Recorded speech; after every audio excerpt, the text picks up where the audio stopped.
Talk about discussion group? Um, Got it. got it. I believe it's January 8th, the second Saturday. In January, we will be talking quickly about how to use your white balance in your camera and what that's going to do for you. And then the discussion will be about doing snow photography to getting the proper white, because your meter will want to make it gray. So you want to be able to adjust it to get the proper white and still have detail in the snow. So that's what that's going to be about. Right. And I want anybody and everybody that attends to please enter the discussion. Fair enough. Okay. Any other announcements? Okay. Let me find where to share my screen. Where the heck? There it is. Okay.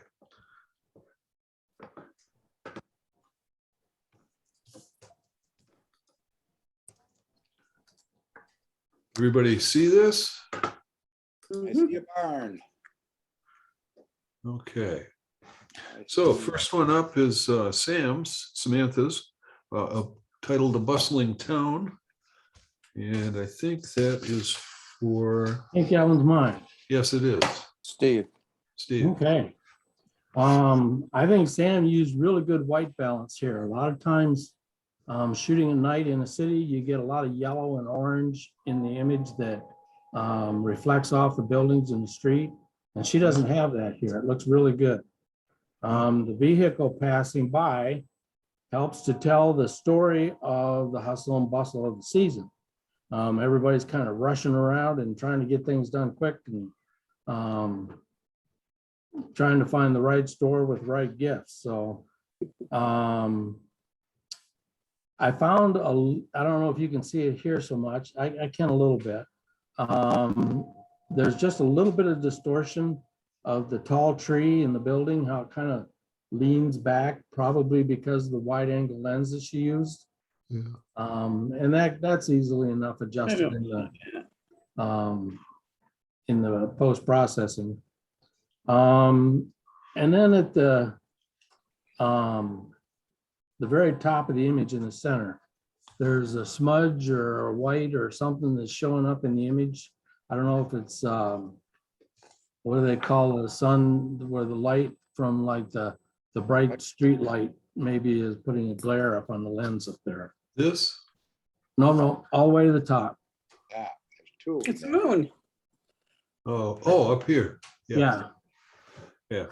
So I didn't know what it was, and it just kept distracting me, and it wasn't defined as a moon or something like that.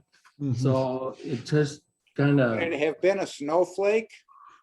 it could have been, or a drop of water on her lens. Yeah. even. Yeah, So, but Almost I like- would have That would be my moved that guess. in post-processing. yeah. Almost like just crop that top chunk off. Yeah, Yeah. you could do that too. Yep. There might be, if she had a filter on, there might be some reflections, because there's a few spots here, and when I'm seeing some of the distortions or glares from some of the lights, Yeah. it's either, This. yep, off on the right, just above the roof of the building. There's a very faded one. Oh. maybe So it here. could be, if this was an iPhone, maybe didn't wipe the lens. Yeah.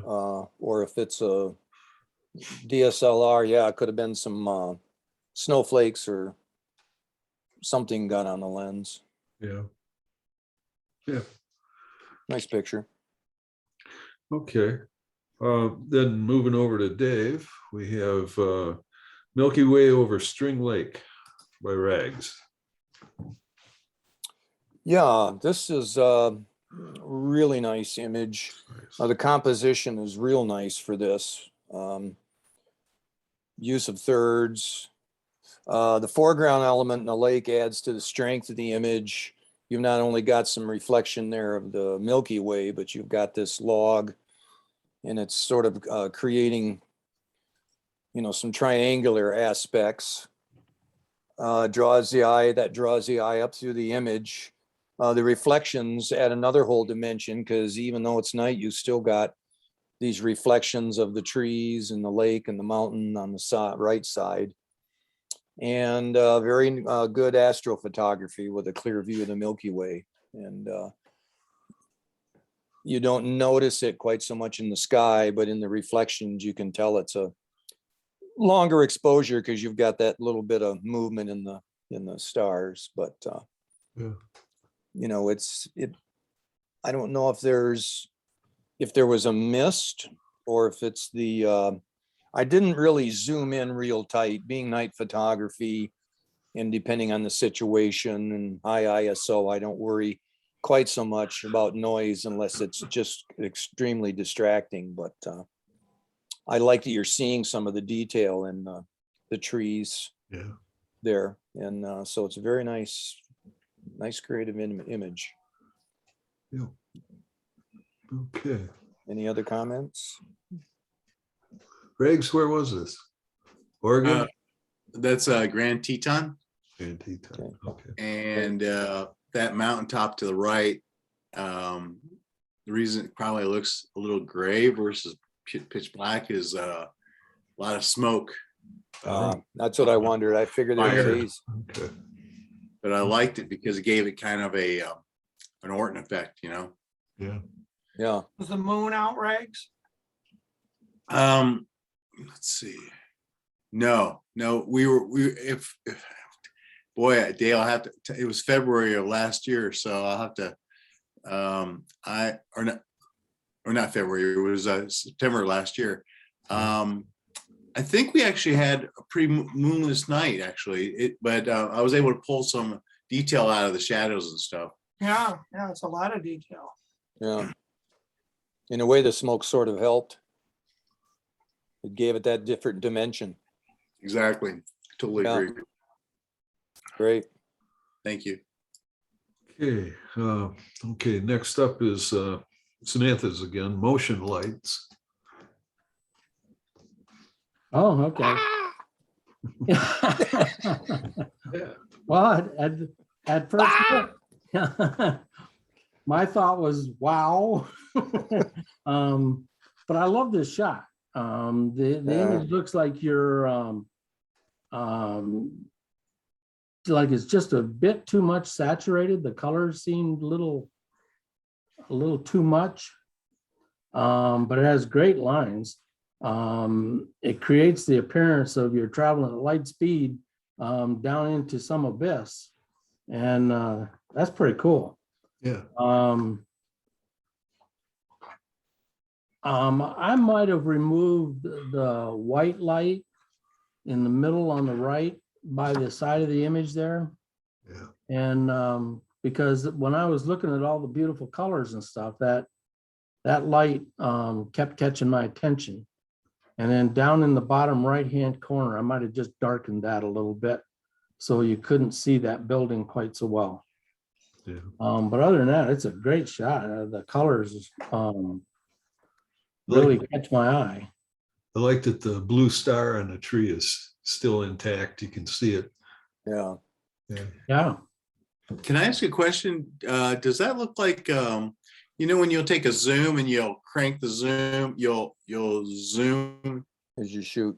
Yep. Is that the effect you get? It reminds me of something like that. It's really Yeah, great. I'm pretty sure that's what this is. I Yeah. believe it was. I was there when she took that picture and she was playing with her zoom lens. Excellent. Yeah, I've done that in my basement with a tree once just to play around. I didn't get quite as good a result, but yeah. Yeah, this is a fabulous result for that. I mean, it really Yeah. does a nice job. Yeah. Nice abstraction. Okay, and next up, back to David, is Portrait of a Hunter by Alicia Erickson. Yeah, this was nice and creative. Nice to see a portrait type image. One thing I like is the color seems very natural, and so Yeah. that's a plus. It looks very lifelike that way. The action motion seems to give it some life, And I'm assuming that little white spot up there is a treat that the dog was going for. Yep, Um, has to be. so I'm mixed. I don't know if could have taken it out or, can be left in there. But you know what the dog's doing. It would have been nice if they would maybe have been able to turn the dog's face that's going up for the treat maybe toward us a little bit. And I was just wondering, Alicia isn't on, I don't think. I was wondering if that was drag shutter with flash, is what it looks like to me. Had some light on the dog sitting, and then as it jumped, she used some flash. But nice and creative, decent composition.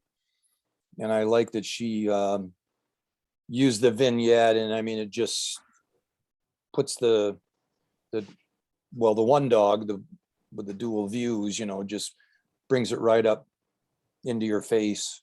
So it's a very nice, very creative image. Good use of drag shutter. Yeah. Any other comments? So Dave, I have a question because this is really interesting to me. Do you think this is a double exposure, or do you think she dragged the shutter and then did a back flash? Well, if it's drag shutter with flash, the dog going up for the treat would have been the flash. Mm-hmm. And I've used this technique quite a bit. And, if she'd have maybe had a little more light on the dog sitting, and it's a little soft. So we don't know I didn't look in the image to see if there was, I would have had to download it and see if there was metadata in there for the speeds or if flash was used.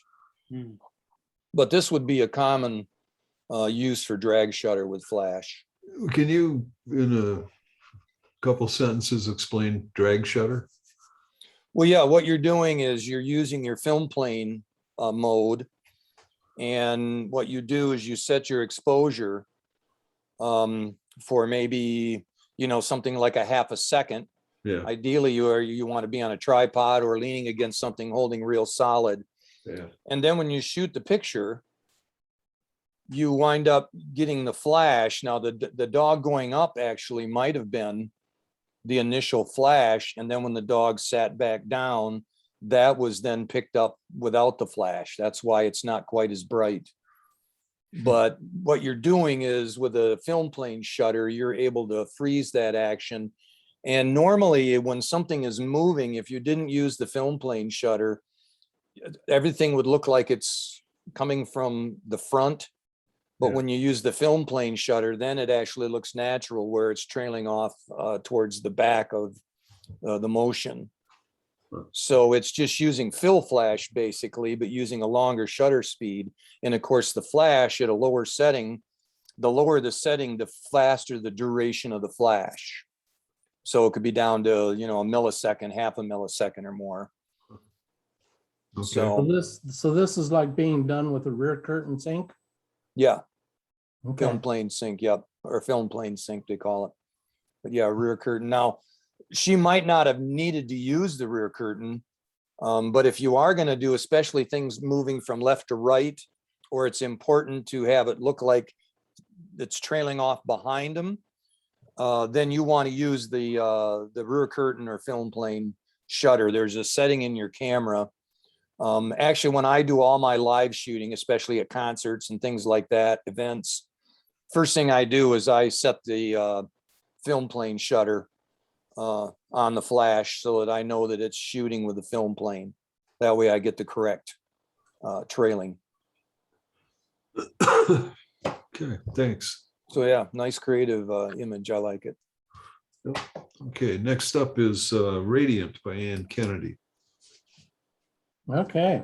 I think she chose a perfect wine glass for this, with the curves and the lines in the glass, the way the glass is etched. They're pretty graceful lines that are accentuating the motion of the colors in the background of the light that's moving in the background. having a black section behind the lines helps them stand out really good. I assume that's like etching of a plant and it's a vine that is making the lines in the glass.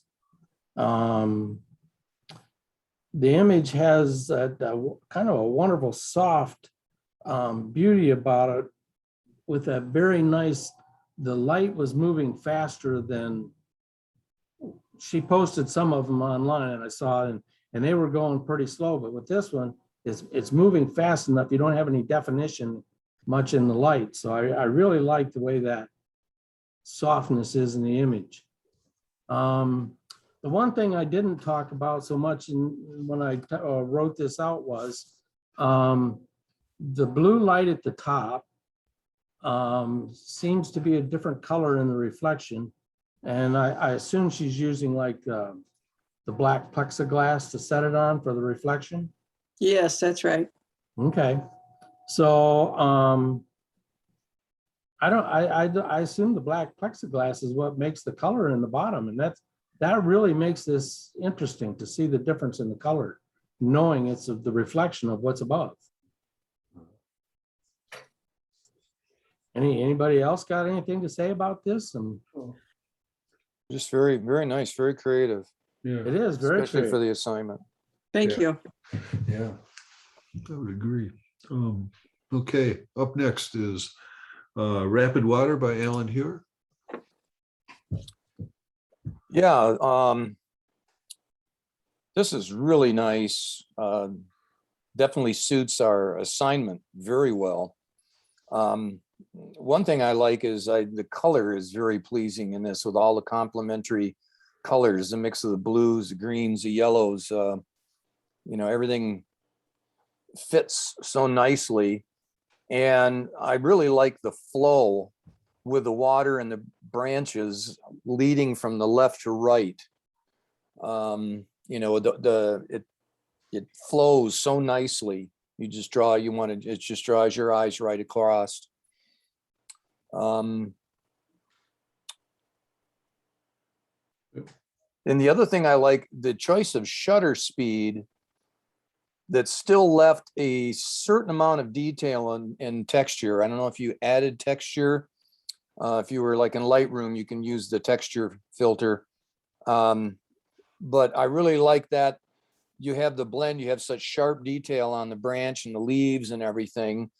And yet you have the water flowing, but it isn't so smooth that it doesn't have, texture. It actually has some texture. And I think that adds to the whole, take of the image. I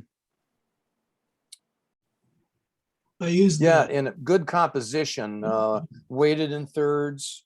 I didn't know if maybe on the right, if that branch, if could have had a little space there, or maybe there was something encroaching, but it still lays out nice. Very, very nice, and fits the assignment very well. So any other comments? I did use the texture in the raw editor, Yeah, but it was tricky because that flowing water creates a bit of an air current above it, even though it's a still day. And so this whole branch was kind of moving back and forth, right and left. Yeah. So I had to wait until it reached the end of its swing hit, and then catch it right before it started back again. Yeah. So it was Yeah. kind of. Yeah, it's real tricky. I shot some waterfalls and out in New York, and then I had a few where, okay, some of these, they look real nice with the very smooth water. But then I had some that, like, as I started experimenting with shutter speeds, I actually brought back a little bit of detail. So what you have there is you see those little, pieces of the water flowing over and with some air underneath. Yeah. And I really like that texture in there. So it isn't so smooth. It gives you something to look at through the whole image. Mhm. And like I say, a really nice light, and the mix of the colors. complementary colors is really nice too. So Yeah. Well, where did you take this, Alan? Pardon me? Where did you take it? Seven Bridges. okay. I think at bridge number 3, there's that beech tree hangs over the water, and I kind of hang out there every now and then. I like the way the water is moving fast enough that the Yeah. shadows show up well at the top of the image. Yeah. Yeah. The Yeah. color is a little bit different than I processed it.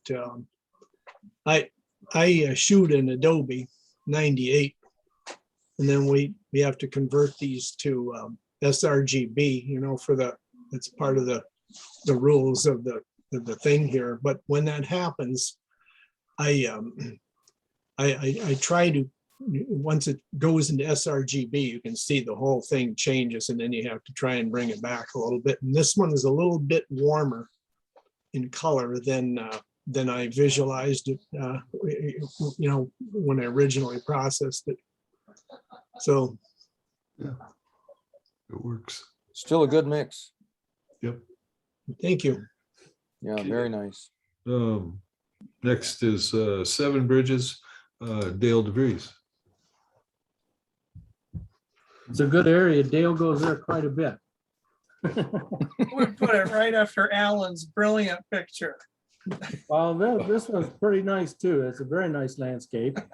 The motion of the water helps your eye. The way you have the motion, it helps your eye follow the creek from the top left down through the bottom right there.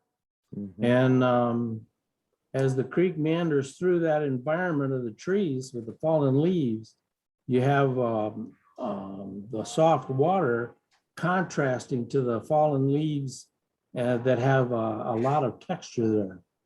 And it's very nice work. I mean, the colors are wonderful, and you've got good whites in the water where the white water is coming over the little falls and making splash. So yeah, I found this to be a very nice piece of work. Any other comment? Yeah, this is one where I think using the longer shutter speed and having the water flow smooth is the nice contrast against all the other detail. Yeah. So it's a good choice, I think. That was a 20-second exposure with a neutral density filter. Wow. Okay, nice. Okay. Thank you. Up next is Vibrance by Ann Kennedy. Vibrance, Indeed. say it loudly. Wow, this is stunning.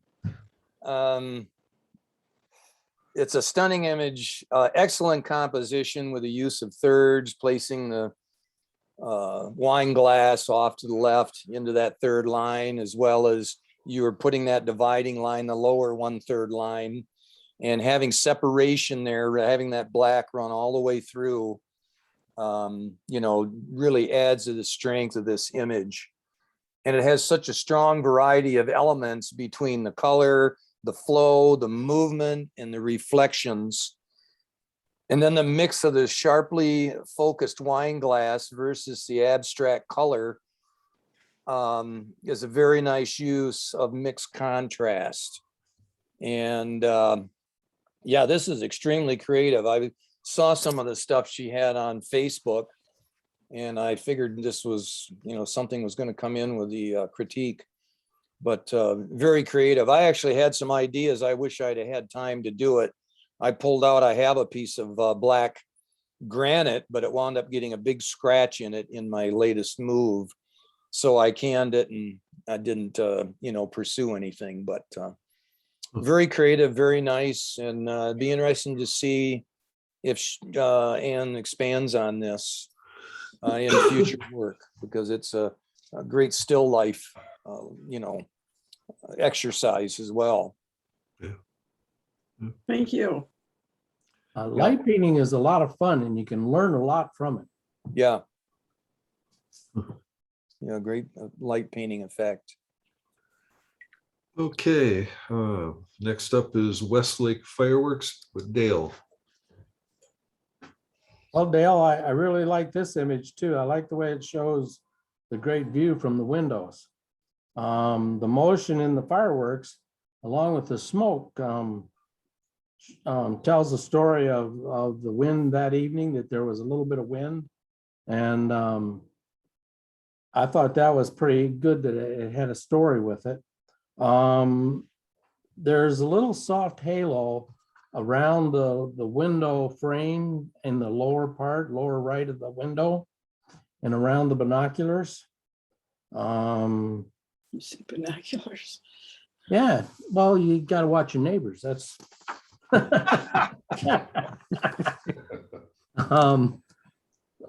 but that keeps pulling my attention kind of away from the fireworks. So I assume that's just something in the processing afterwards. I was also wondering if there was maybe just a little bit cooler white balance, if it would have brought out a little more color in the fireworks, in the burst. I wasn't sure if that was just a gold burst or if it was because it was a warmer white balance, it didn't allow some of the color to punch through. But I like the darkness inside the house because that makes everything outside really show up great. It makes your attention more on the fireworks than what's in the house or what details you might see in the house when it's dark like that. It was a good job. I like it. I just got lazy last 4th of July, you know? Why pack up, go miles away from your house to watch a fireworks show, get eaten by mosquitoes? You know, I just figured I'm just gonna look at what the people around my lake are doing, you know? There you Way go. to do it. Nice. Thank you. Okay. Next up is mine and it's titled iPhone Stream. Yes. Now, where is this? This Tim? little thing is just down the road from me, Oh, okay. a little stream. Okay. Well, this is a very nicely composed nature shot. The flow from the top right to the lower left versus the angle of the log with the falling water forms triangles that give this image, a lot of its strength. You've got all these different lines. You sort of have to look for them. A lot of people wouldn't naturally notice them, but they would like the image, and that's probably one of the reasons why. The smooth water versus the chaos and texture of the natural features adds an element of peace and tranquility. In a way, I wish we could hear the water running. And I like that all the colors seem very natural. It's like you're standing right there looking at it. And I think it's a very nice, this is another one where the longer exposure, the smoother water really puts the accent in there because you have all the other detail encompassed in everything else. Yeah. Very nice, natural nature image. So I wanted to do an iPhone long exposure, so that's what this is. Right. And I did it by using the live image, and then there's an edit function in the iPhone where you can actually, I think it probably just somehow takes the several shots of the live image and stacks them. So doing it with an iPhone, I was just playing around one day during the holiday here, and doing it with an iPhone, any little tiny movement, because you're stacking several images to get the long exposure effect, you get the fuzziness in the foreground, and there's just a little bit of camera movement that you're seeing all over here. It should be a lot sharper, I would think, but if I would have done it with the SLR, it probably would have been. But yeah, you can do it with an iPhone. You just have to find a way to make it completely and totally stable when you press that button. Yeah, I've actually got I got a clamp that I can now use for my phone. I was going to experiment, but I was trying to use the Lightroom camera and then the Adobe Photoshop camera. But between the cold and everything else, I just, Yeah. it didn't work, and I was losing my daylight the day I wanted to do it, but Yeah, I would have gone back, but I had a house full of people, so it just didn't work out. But I'll probably go back and try again. yeah, still very nice image, especially for using an iPhone. I'm glad you Yeah. you attempted that. Yeah, well, that's the title. Yeah. And if you do go back, like right now with the snow and the ice, it may Oh, yeah. add a little more interest in there. It'd be really cool. Yeah. Yeah, you're right. It probably would. All right, well, thanks. And the next one up is mine as well. It's titled AC/DC. That one didn't show up on my paper, Really? but I made a spot for it Okay, good. as soon as I find it here. Actually, that iPhone didn't show up on my paper. I added it, Okay. but the picture was there. Thankfully. Yeah, Yeah. the picture is there. Gee, I don't Um, know who did that. Yeah. So it was- this is just really an awesome, fantastic black and white portrait. You got great focus point right in the eyes. I mean, those eyes just really kind of penetrate sticking out of that image. The M on the hat and the AC/DC on the t-shirt kind of makes me wonder if he's saying #1 with his finger for those, or for himself, or for either one of them, or for all of them all together. So Well, I kind of thought that was pretty interesting to have that in the image. I thought that added a lot of interest in the subject. yeah, Um, I could tell you, but I won't. No, don't do that. It'll ruin Yeah, it. right. I do kind of wonder what it would look like though, even though it's a great image as it is. It really doesn't, I don't think it needs anything to change. Yeah. But I just wondered what it would look like if only the eyes had color in them. If that would draw your attention, right? I mean, those eyes peer out at you anyway, but if it would really draw your attention right into the face, and Yeah. you see those eyes, I mean, if they're blue or a green or something like that, that would just poke right out at you in the image. I just wondered what that would look like. Yeah, that's a good thought. I might have to go back and check that. And just to say so, this is another iPhone picture. Cool. My question is, does someone that young go to AC/DC concerts and buy t-shirts? No, but I think his dad did. But they're both Michigan fans, so Ah, yes. yeah. This the open category now? Yes, yes. Okay, next up is Aspen Glow, or Rick Sack. Speaking of, Speaking of, the mix of textures and color is what makes this such a strong image. Also, the contrast of the barren or dead trees versus the young aspens depicts the life cycle of nature. The detail from front to back gives it a lot of depth. I love the texture. You've got texture from the foreground all the way into the back. I'm assuming a couple of those larger trees on the left might have been tall pines. Yes. I'm not sure. Ponderosa, I believe pines. Yeah. Ponderosa pines out there. Now, had this area had a fire by any chance, or would? I believe so, yes. Yeah, I was kind of thinking that might have been the fact with all these aspens being so young and seeing a lot of dead wood in there that's actually fairly decent size. So I had a feeling it might have been a fire 4 or 5 years ago. And so a lot of those trees that rot so quick, they'll fall over and die. But yeah, I love the, nice mix of complementary colors. You're going everywhere from brown to green to yellow. A lot of nice shades of yellow, green.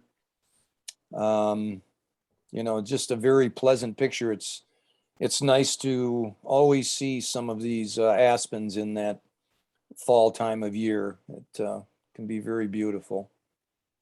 So a very nice image. Thank you. Okay. Next up, and I'm gonna probably destroy this name, but is Daybreak at Coquille Lighthouse, Ragnar. So this is a beautiful sunset, the way it lights up underneath the clouds. And it has super detail in the grasses and in the building. And that's with that bright light, the bright sunlight, that's not easy to do. A lot of times that'll cause it to silhouette. So he's brought that out wonderfully. I might have waited maybe another 5 minutes to see if that sun, I'd taken a series of images and one 5 minutes later to see if the sun wouldn't have been quite so bright. Because that still kind of pulls my eye right over to there. I see the lighthouse, but then my eye goes to the sun. And then it goes back to the lighthouse and down to the grass, but then it goes back to the sun. And I would rather have been able to let my eye go freely and see the color in those clouds. That's gorgeous. I was going to say something about the landscape here. Let's see, with that, the bright sun, keep looking. Yeah, I was just telling you that I kept looking away from the landscape, which is really important to me. That all being said, this is a great image because of what he was able to bring out with that bright sunlight.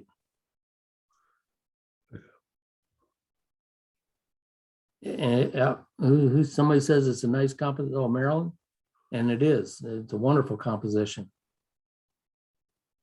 Yeah. Anybody else got anything to say? I Nice know is, a go ahead, lighthouse- Rick. This lighthouse is in Bandon, Oregon. And I took a picture of it probably 8-10 years ago with the sun setting behind it from a longer distance away.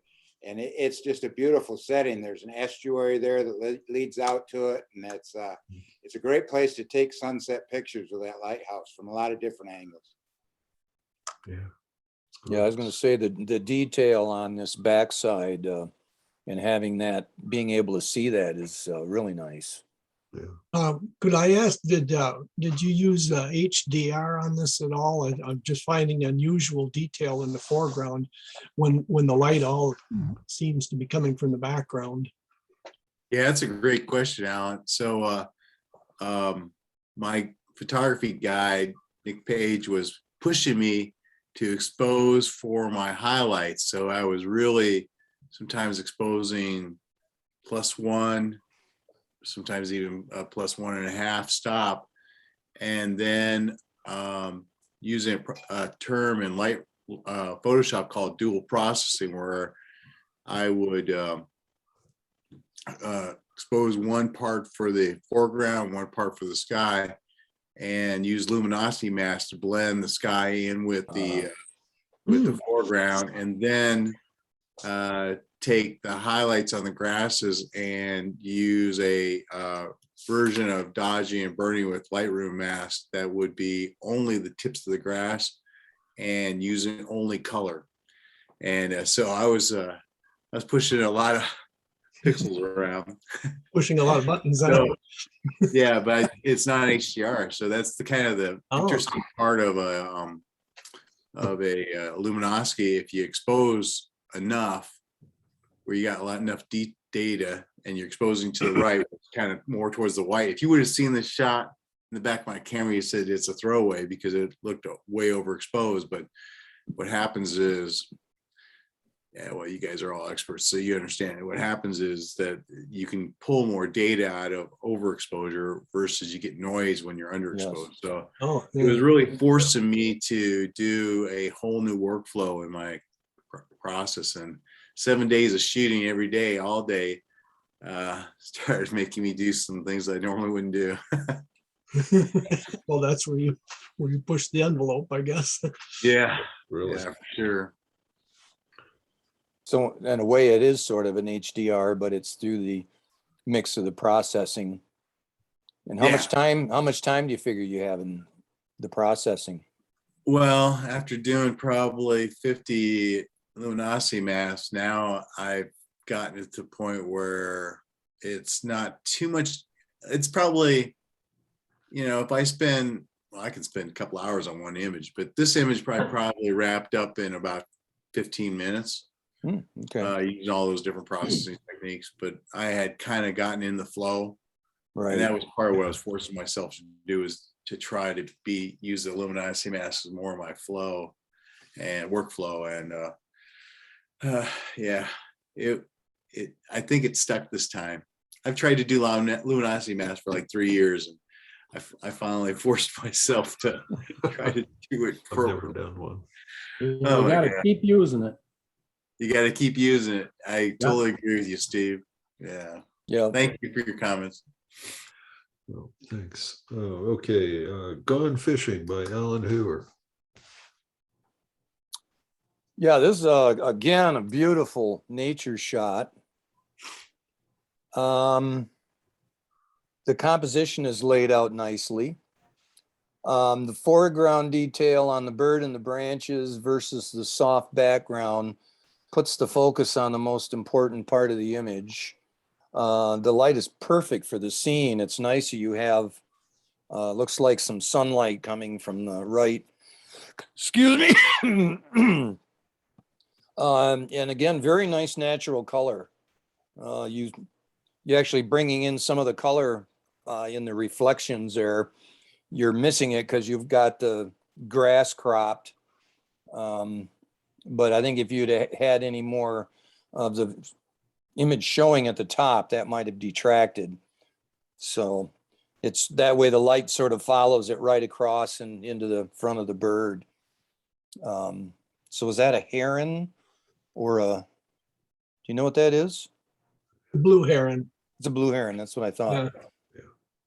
But yeah, very nice image and great detail in the foreground. Like I say, you just blurred out that background just enough so you can put them in place. You sort of see what's around there, but yet it doesn't detract from the bird. The focus is right on him. He's got his eyes surveying that water and looking for the next meal. So very, very nice nature image. This is, I use back button focusing now. Mm-hmm. And so I'm able to just zero right in on the bird, get the focus, and then do the crop. And I actually used a crop sensor just to extend my range a little bit. This was only a 300mm lens. Yeah. Only, okay. Nice. I remember when that was like the epitome of long lenses until they started getting cheaper. Yeah. The big ones. It's still all I got. So is this where was this, Alan?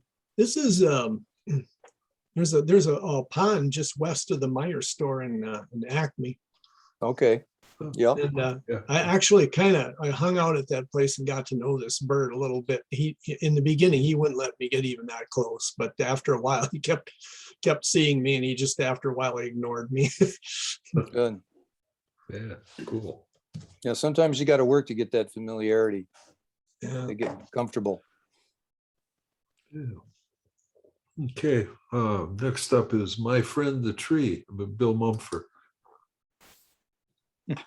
Boy, Bill, I'll tell you what, this is such an emotional image. I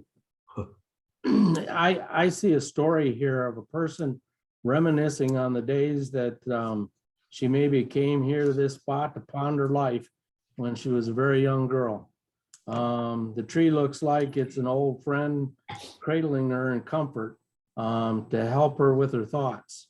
It almost looks like an arm that's reaching out with a face over on the right-hand side in that upper corner. You can't see a detail in a face, but it just looks like a head, and you can see like hair around it, and the arm reaching out, holding her. It's almost symbiotic. The image kind of Very good, John. fills the frame very well. It's well exposed and it has a great depth of field. It's a wonderful portrait. I love it. The details and the Took this texturing. picture, Yeah, go ahead. I took this picture at Music in the Park in Northport.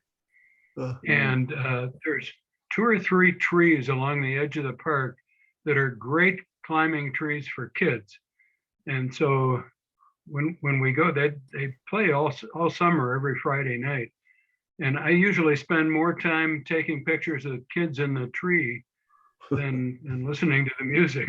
But the kids are just all over these trees because they're so climbable. That's great. Yeah.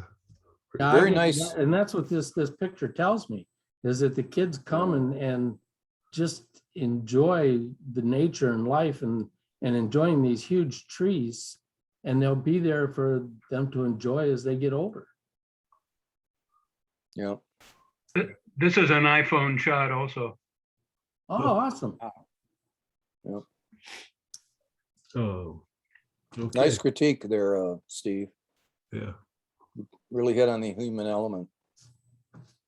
Very nice. All right, next up is also Bill's, and it's Rocking Around the Christmas Tree. Yeah, this excellent use of the time exposure, depicting movement versus the static elements in the image. Very good composition with it weighted on the left with the tree and then the car lights swooping around left to right. Nice mix of colors. It has detail where it's needed. You can spend a lot of time if you have a large image of this and standing there looking at it. I like the different arcs between the arrow on the, the right turn arrow on the pavement. And then you've got the taillights swooping around. Really nice image. The LEDs, they're just not as, don't make as nice color images like the older lights, but with this, it gives it a nice mix. And I like that the star at the top still has the yellow. I don't know if they're using a different light or filtering on that. Now, is that one bright light there? Is that a street light? Because I'm seeing some way down the in the distance. I didn't think it was a moon or anything. Yeah, that's a green traffic light. Okay, that's what I thought. Yeah. It's like they're almost synced. The ones on the next block over, green at the same time. Right.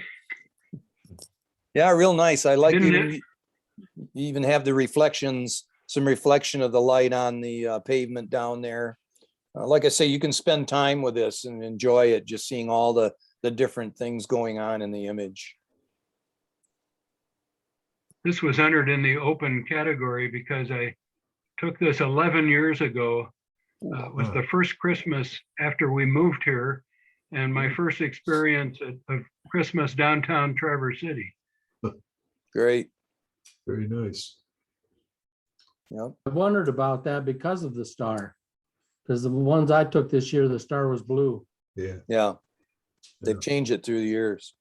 The other thing I noticed that a lot different now is that the only decorations on the trees were the lights. And now they have a lot of other decorations on them. Yeah. Well, okay. Next up is Shining Through by Rick Sack. Rick, this is a very beautiful, peaceful image. It's wonderful how the sunlight outlines the clouds. I love the subtle detail in both the lower right-hand and left-hand corner. They're in the forefront. The fog in the valley helps to kind of bring out the tree and the sunlight, bring it up front more. And with all the interesting sights here, with the clouds and the tree and the sunlight and the fog and the details, it makes me wonder what is the real subject. The title indicates the sun is, but there's so much here to see, and it's beautiful. It just looks so restful. I really want to visit there, spend some time there. This was Yeah, go ahead. taken at Cape Royal on the north rim of the Grand Canyon at sunset. Okay, Beautiful place. Yeah. it is gorgeous. Just looking at this, I'm assuming you used a fairly high f-stop. Do you remember? Yes, it was either, I think it was F11 or F13. Okay. I was looking at the way the sun kind of sprayed Yeah, out to the sun sides. Was wondering about that. Mhm. It's very well composed with the sun over there on the left third. Yeah, real nice. Okay. Anybody got anything else on that? Next. Okay, next is Stilt Walker by Alicia Erickson. Yeah, we have some nice nature pictures, and this is one that's quite unique. I don't know where, if this was a, zoo here in the US or if this is in Africa. This has a nice composition, and it seems to have very nice natural color. The detail for the giraffe is tack sharp, enhancing the amazing patterns of its hide. This might be a stronger image if the sky was toned down slightly, and maybe a slight vignette to make the giraffe more prominent. As the image stands, it's really quite beautiful. It's a beautiful statement of our natural wonders. So she's very fortunate to be able to capture something like this, no matter where it's at. So it's very interesting. I love the patterns on the giraffe. Man, it's Great. Beautiful. Great animals. Yes. Okay, and So lastly, we have Ye Old Barn by Roger Kaler.